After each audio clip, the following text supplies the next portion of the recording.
看似平凡的牛奶盒，却是男人眼中最好的越狱钥匙。只见他取出盒子内壁的蜡，然后再关进牢房前，准确地将蜡纸覆盖住密码锁。随后狱警起身，并输入开门密码，留下指纹。等男人下次回到牢房时，再悄悄将蜡纸取走，随即根据留下的4个数字，便可得出24个不同组合。紧接着将卫生纸揉成小团，然后在送餐时顺手塞进锁口。等狱警离开，他又巧妙地打开送餐口，借助狱警外出抽烟的气氛中，男人迅速尝试出正确的密码组合。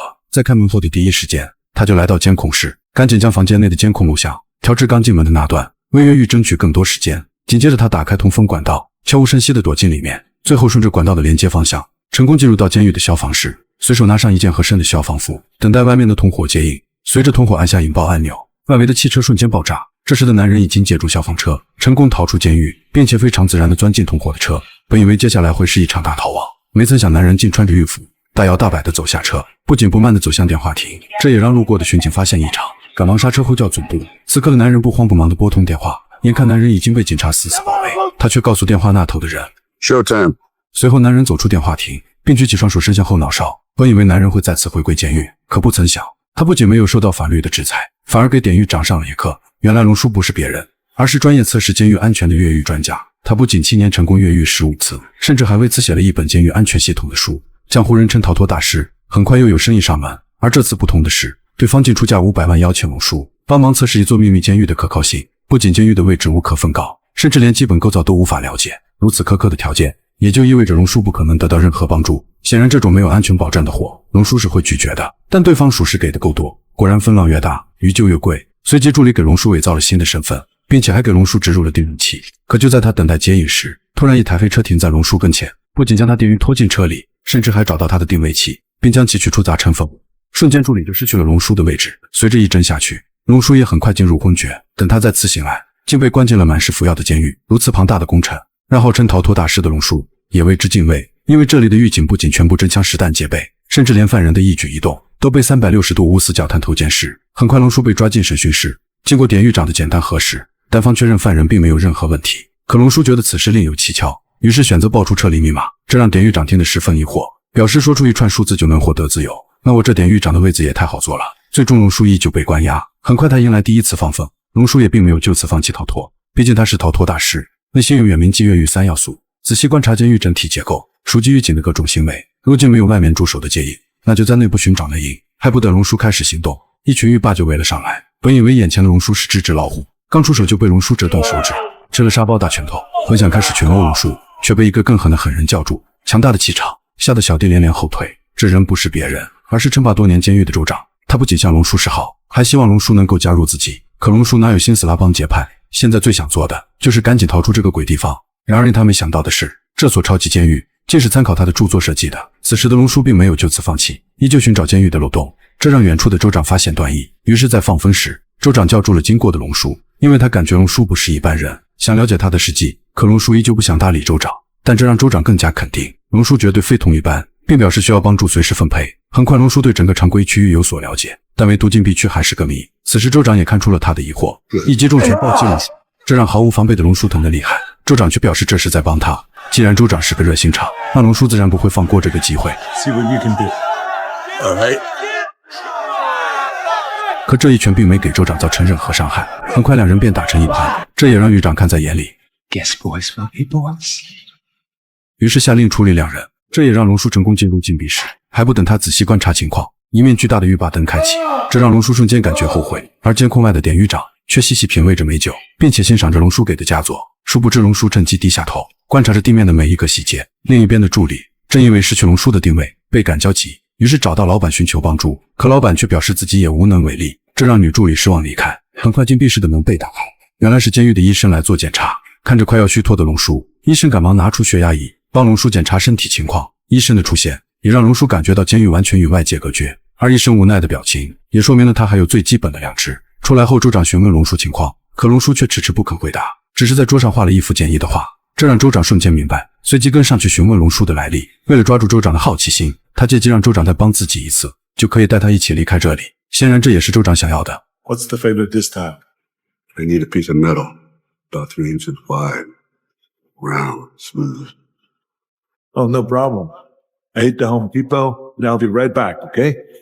随即他让狱警联系典狱长，很快他被带到审讯室，典狱长则毕恭毕敬地接待他。原来州长也是个狠人，他是一个组织的重要成员，之所以被典狱长重视，是因为想从他嘴里得知组织首领的藏身地。然而州长也很识相，让典狱长提供纸墨笔砚，他给典狱长画一张藏身地图，这种态度令典狱长很满意。等州长把画递给他时，脸色瞬间大变，明显州长是在戏耍自己，立即让狱警摁住州长，并将粗大的水管塞入嘴里。如此变态的酷刑，属实让州长差点丢了老命。等他彻底醒来，转身就爬向桌底，并抠走唯一的地漏盖。此时的典狱长却毫不知情。随后他把工具甩给龙叔，看着眼前的工具，龙叔也坦白了自己的身份。得知对方是顶尖逃脱大师，州长便下定决心舍命陪君子，跟着龙叔玩把大的。紧接着他们还要再进一次禁闭室，因为经过龙叔的观察发现，整个监狱是垂直结构，并且禁闭室的下方是空的。倘若要打开禁闭室的地板，就必须利用热胀冷缩原理，让地板上的钢钉自己脱落，然后钻进里面寻找越狱路线。得知了计划的可行性，州长便立刻来到死对头面前，只是简单的挑衅，就让光头愤怒不已。很快整个餐厅就乱成一团，不出意外，几人就被一同关进禁闭室。面对强烈的灼烧感，龙叔一刻都不敢怠慢，他迅速利用地漏的铁杆，将所有热量聚集在钢钉上，而他隐蔽的动作也没有引起典狱长的注意。随着时间的流逝，钉子也很快弹出，龙叔依次取出所有钢钉，然后则不断敲击钢板。听到信号的州长开始了他拙劣的表演。很快呼叫声引起了典狱长的注意，龙叔趁机堵住监控，然后快速打开地板盖，并顺利进入监狱的下一层。经过几次开门尝试，他总算找到可能越狱的出口。紧接着他一路向上攀爬，竟不慎拉断了旁边的电缆，导致多个树枝发破裂。看着眼前不断喷涌的水管，他也顾不上那么多，只能不断继续向上攀爬。很快他来到底端，找到唯一的转向阀门并打开。伸出头的那一刻，他才知道自己竟被关在一艘巨大的游轮里。为了防止被巡逻狱警发现，他慌忙地躲在铁板后。经过简单观察，再次选择返回重新计划。此时禁闭室开始大量渗水，这也让整个监控室开始骚动。典狱长决定放出禁闭室的犯人。好在龙叔返回速度够快，在打开肛门前回到了禁闭室。然而被带走的瞬间，他还不忘拿走监控上的纸团。很快典狱长询问事故原因，助理表示通风口被人打开过，并且龙叔的房间留下了几颗螺丝，这也让典狱长嗅到一丝越狱的味道。随后他打去一个电话，而对方正是龙叔的老板。更诡异的是，这艘巨大邮轮监狱竟是老板私人投资的，而他的目的也很简单，只要龙叔无法逃出监狱，他就将吸引更多的资本家投资。此时典狱长才恍然大悟，自己面对的并不是什么重刑犯，而是大名鼎鼎的逃脱大师。为了获得更多的资金支持，典狱长开始对龙叔特别照顾，每天不是挨打，就是在挨打的路上。经过长期的折磨与摧残，龙叔也开始失去越狱的想法。可州长并不想放弃难得的机会，不断鼓励龙叔要振作起来，即使知道是被陷害，就必须以牙还牙，逃出这个永无天日的监狱。这也让重整旗鼓的龙叔开始思考。经过和州长仔细分析，他们找到了狱警的各种规律，于是他们计划先去定监狱大概坐标，突破口则是善良的医生。随后州长砍了龙叔一刀，这也让龙叔成功进入医务室。此时他想通过医生了解情况，可医生却不做任何表态，眼看医生也有难处，他也只好选择自由发挥。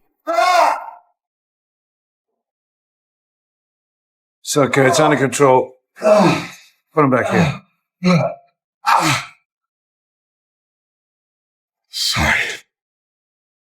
走出医务室的龙叔得到了医生的纸板和滴管，并且州长搞到了一支笔，但龙叔表示还需要一副眼镜。不出意外，眼镜哥的脸就肿了一块。龙叔凭借自己的多年的经验，制作了一个简易的6分仪，利用它可以绘测出海平面与北极星的夹角，从中得出邮轮所在的纬度。光有仪器还不够，他还要和典狱长达成合作，利用与州长之间的关系，表面帮他找出首领的具体位置，实则可以与州长共同策划越狱。同时州长也没闲着，他再次找到光头。You want to get out?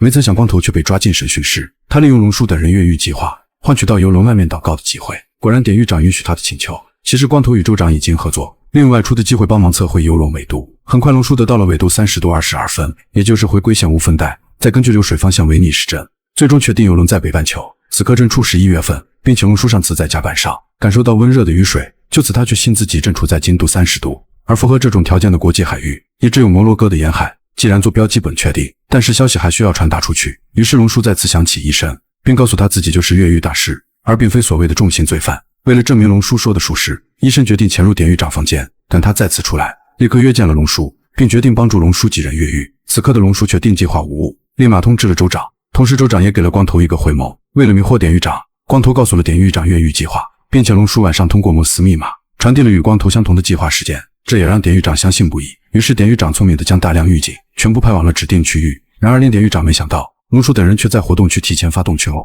不仅扰乱了典狱长的计划，还并且利用调配狱警的时间差，成功抢夺狱警的手枪。最终趁乱墙突出去。随后龙叔用枪打开铁门，并将楼道的摄像头拆除。他的行为也被典狱长观察到，但可悲的是，龙叔竟让另外2人微笑自拍，并且自己还做了找死的动作。殊不知此刻典狱长一点也不慌张，因为他下令开启磁力封锁，将所有出口全部封死，甚至连常规锁扣也无法打开。这让龙叔确实有点后悔，但时间紧迫，他们必须快速找到新的出口。很快狱警也赶了过来，在一番激烈枪战后，光头不幸中枪。男人最不缺的就是义气，他们带着光头一起逃跑。眼看他们无路可走，龙叔决定亲自去关闭电力系统。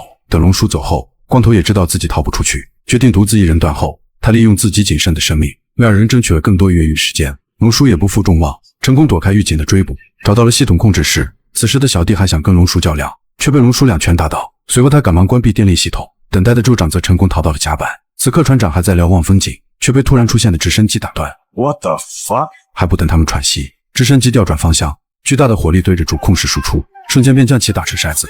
眼看直升机快速降落，州长100米冲向前去，刚到直升机旁，射击手竟被狱警击毙，这让长期压榨的州长瞬间爆发，抬起最爱的加特林，按下开关就是一顿疯狂输出。另一边的龙叔为了逃亡，竟躲进了储水罐。随着电力快速恢复，水罐内储满水后自动泄压，龙叔也随着管道一并排出船体。就在他冲出水面的那一刻，州长也发现了龙叔。此时典狱长也听到直升机的声音，赶忙跑去查看，果然发现了2人，于是拼命开枪射击，差点将龙叔悬空击毙。这让龙叔很是气愤，向州长要来了手枪，对着典狱长方向不断射击。可他的目标不是典狱长，而是下方的摆东油桶。眼看桶内石油不断外泄， Boom.